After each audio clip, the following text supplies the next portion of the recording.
voice now is calling, it comes from above.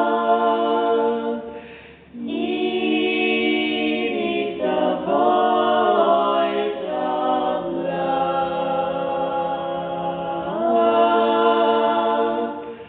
It is the voice of love.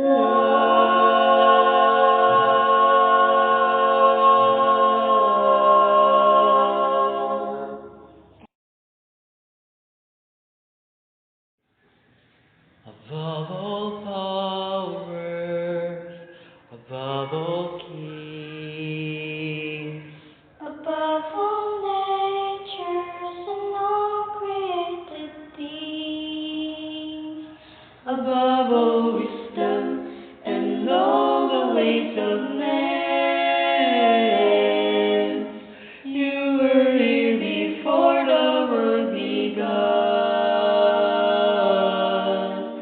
Above all kingdoms, above all thrones, above all wonders the world has ever known, above all wealth and treasures of the earth, there's no way to measure what your worth. What is your worth?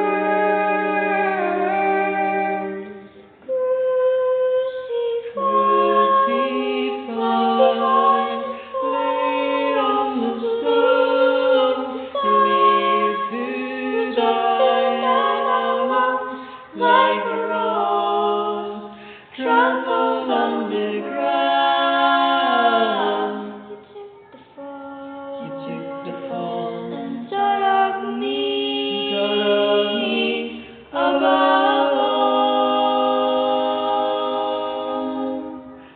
above all powers, above all kings, above all natures and all created things, above all wisdom and all the ways of man,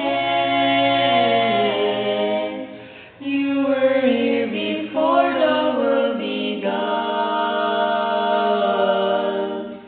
Above all kingdoms, above all thrones, above all wonders the world has ever known, above all wealth and treasures of the earth, there's no way to measure what your worth. What is your worth?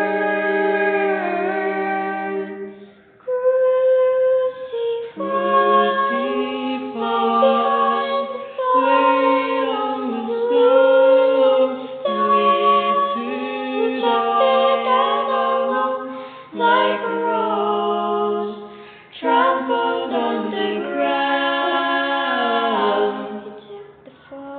You took the fall and thought of me, above all. Crucified, laid on the stone, lived to die alone, like a rose, trampled on the ground. You took the fall and thought of me, above all. You took the fall and thought of me, above all.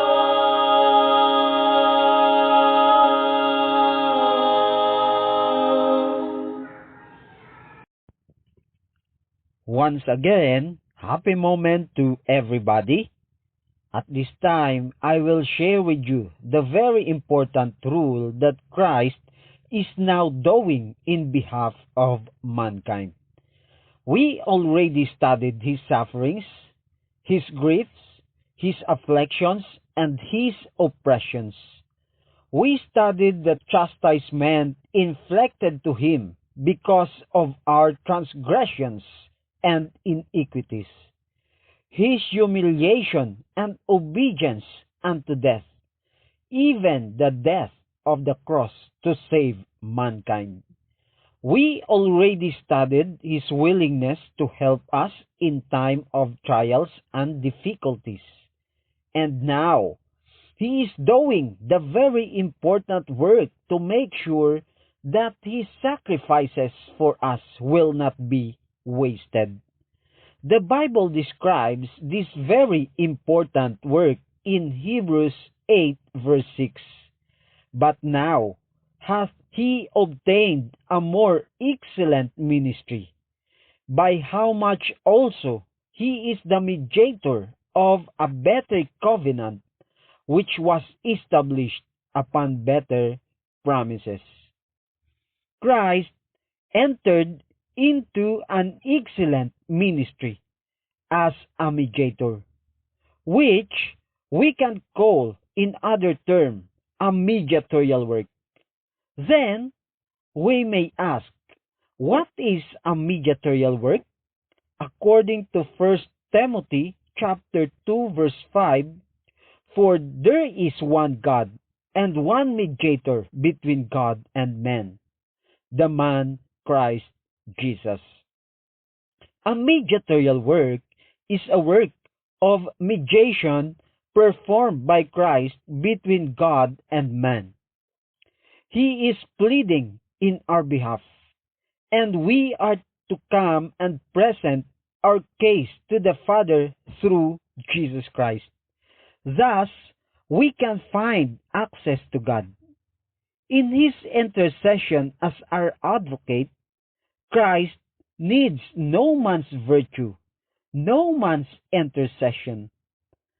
Prayer and confession are to be offered only to him who has entered once for all into the most holy place. He will save to the uttermost all who come to him in faith. He ever liveth to make intercession for us. There is one mediator between God and man, showing that no other person under heaven is appointed or authorized to do this great work beside Jesus Christ. Then, what is the purpose of this ministry? My little children, these things write I unto you, that ye sin not. And if any man sin, we have an advocate with the Father, Jesus Christ the righteous, and he is the propitiation for our sins, and not for ours only, but also for the sins of the whole world. Christ mediates between God and man to make man one with God. Through Christ, restoration as well as reconciliation is provided for man. This is the purpose of this work. The gulf that was made by sin has been spanned by the cross of Calvary. Man could not atone for man. His sinful, fallen condition would constitute him an imperfect offering and atoning sacrifice of less value than Adam before his fall. But is it possible that we can plead alone to God? John 14 verse 6, I am the way, the truth, and the life. No man cometh unto the Father but by me. Christ is the only advocate with the Father, the only propitiation for our sins. Many have an idea that they must do some part of the work alone. They have trusted in Christ for the forgiveness of sin, but now they seek by their own efforts to live aright. But every such effort must fail. Jesus says, "Without me ye can do nothing." Our growth in grace, our joy, our usefulness all depend upon our union with Christ. It is by communion with Him, daily, hourly, by abiding in Him, that we grow in grace. Through Christ alone can man now find access to God.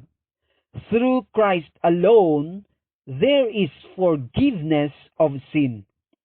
Through Christ alone could remission of sins be obtained.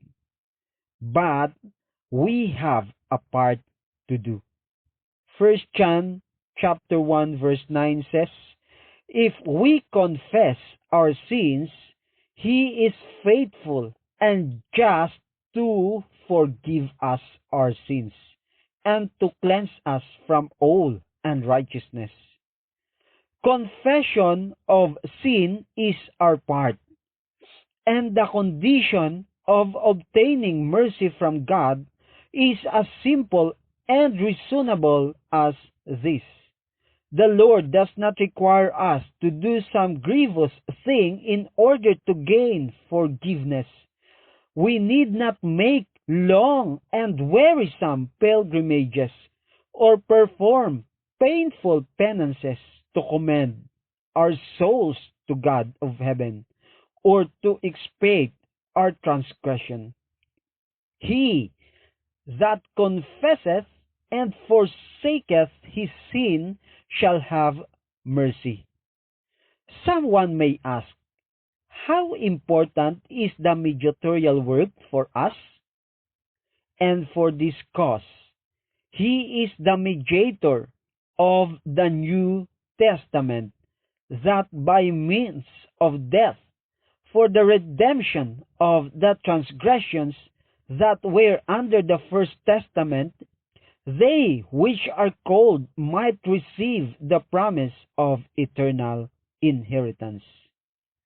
We are to bear in mind that our salvation hangs upon the manner of receiving this very important work.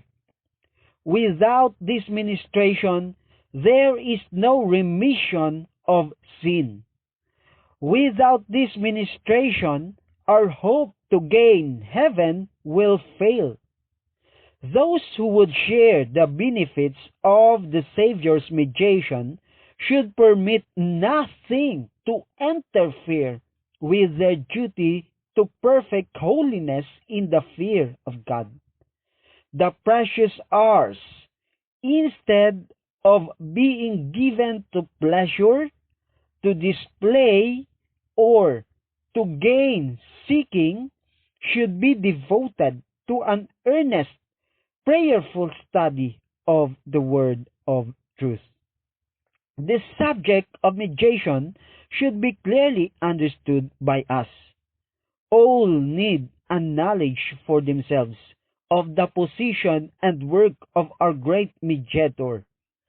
Otherwise, it will be impossible for them to exercise the faith which is essential at this time, or to occupy the position which God designs them to fill. As Christ is doing a mediatorial work, his office is described in Hebrews chapter 8. Now, of the things which we have spoken, this is the sum. We have such an high priest, who is set on the right hand of the throne of majesty in the heavens, a minister of the sanctuary and of the true tabernacle, which the Lord pitched, and not man. Jesus is our true advocate, our true high priest, our true intercessor, our minister in a sanctuary. The questions that may arise are: what is the sanctuary? What are the ceremonies performed in the sanctuary? These should be studied in the next video presentations entitled The Sanctuary and Our Salvation and The Sanctuary Ceremonies and Our Salvation. Something happened, and now I know it has